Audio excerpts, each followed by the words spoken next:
Once again, Chiefs receiver Kadarius Toney is on the injury report with a hamstring injury, also an ankle injury.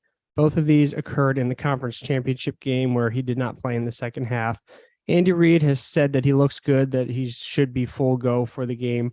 But let's consider how these injuries can influence a receiver. So Toney's game is built on his speed and his agility. Well, a hamstring injury, the load on the hamstring increases dramatically when an athlete goes from 80 to 100% of their sprint. Receivers are the position where they actually get to run far enough on most plays to get up to 100% of their sprint.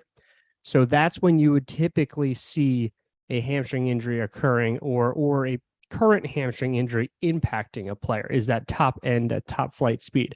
Additionally, we know previous hamstring injuries increase the chance for another hamstring injury by 2.7 times. We've seen this a whole bunch of times with Toney already this season.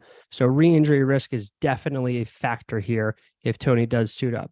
From his ankle standpoint, they're not giving us much detail on what the ankle injury is, but any kind of ankle injury has the potential to influence an athlete's lateral agility. So their stop go, they're cutting left and right, things like that. Those are also things that make Toney great. So while neither of these injuries sound super serious, in combination, they could slow him down in his deep balls, but also his agility. And also a re-injury rate is definitely more likely than if he wasn't coming into the game with these injuries. But from a prop bet standpoint, Toney's the kind of player that he can go for 80 yards in one play. He just needs one touch and he can do some damage. So I would favor the unders just because of the injuries, but it's very, very, very close. But I do think that the injuries could play a factor in his game on Sunday.